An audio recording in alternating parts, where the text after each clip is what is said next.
ba sila, Rob? Kaya ka napikon? Ano, feeling ko lang na si Polly na tumawa sa akin. Pinagtatawanan ka nila? From day one talaga, I could not stand Paul J. He was laughing at me, yung ganun. And I can't stand it talaga when baba pa kami, we're still losing and the ones who are nasa taas who are winning, they're still laughing at us. Yung ganun po. Samantala, ang natalong grupo nakalipat na rin sa dating tirahan, ang House B. Hi, welcome home. Loser, loser, double loser. Palagi kaming talo. Bakit po ganun? Di na namin naiintindihan ang nangyari. Tapos sobrang layo po ng points. Ano ba yan?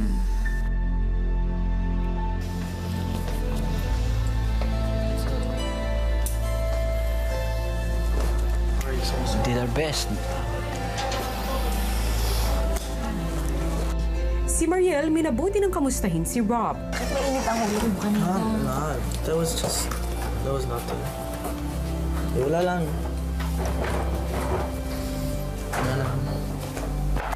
Si Rob piniling mapag-isa. Pero dahil sa naririnig niya ang mga taga-House A, wannabe soldier, that's what he is. Wannabe soldier. Sabi niya? No, siya. Go. First one.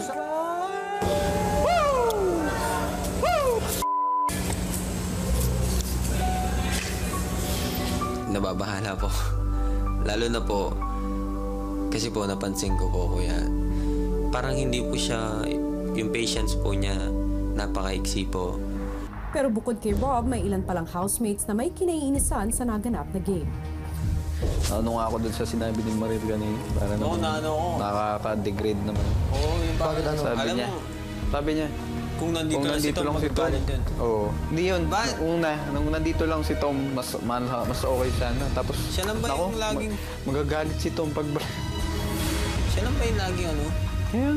Ayaw kanina. Kaya ako na Oo, totoo. Yung parang nasaktan. Alam ko yung capability nito, pero wag niya naman sabihin sa harap wala natin silbi. Na para wala tayong ginawa. Porque wala si Tom, parang... Tsaka bakit? Anong mababago ni Tom sa nangyari kung nandyan siya? Alam ko na masakit matalo, pero bantayan niya naman sana yung minsan yung sinasabi niya. Oo. Kung masama pa rin ang loob ng mga bumalik sa House B, tuwang-tuwa naman ang nagbabalik sa House A.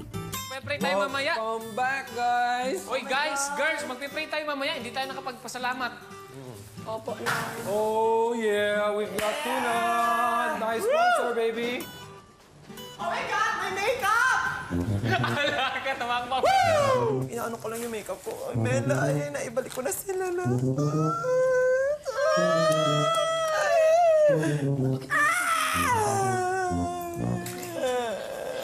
Masaya po ako. Kasi nakita ko na po yung mga damit ko, yung mga makeup ko.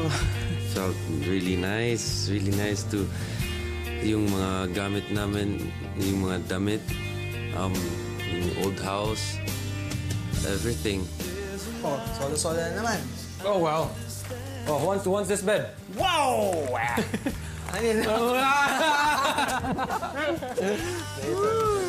my God! Nandito ba ako sa bed ko? Oh my God! Oh my God!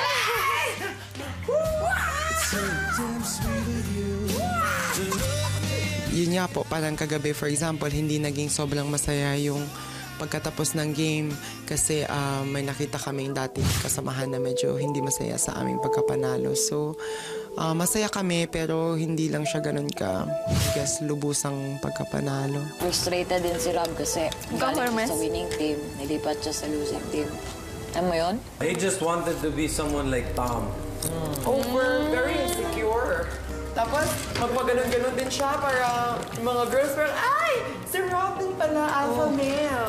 Over! Oh, pangit yun kasi kasamahan natin siya. Isipin mo, kasamahan pa naman natin siya. Tapos, kung isipin mo... 3 weeks, Day. 3 weeks. 3 weeks. Sabay kami pumasok. Sabay kami pumasok at naglabchingan pa kami. Ganun-ganun lang. Tapos mawawala lang ng dahil. Doon? Tumatawa ba sila, Rob? Kaya ka napikon? Ano, feeling ko lang na si Polly na tumawa sa akin. Pinagtatawanan ka nila? From day one talaga, I could not stand Paul J. he was laughing at me. Yung ganon. And I can't stand it talaga when baba pa kami, we're still losing and the ones who are nasa taas who are winning, they're still laughing at us, yung ganon po. I can't stand mga people who are doing that talaga. So medyo nag-init yung ulo ko. I have no problem with not being his friend then. But as of now, I don't like that guy. Sad to say.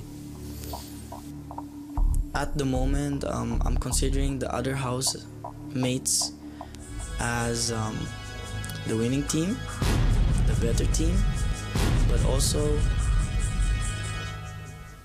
the enemy.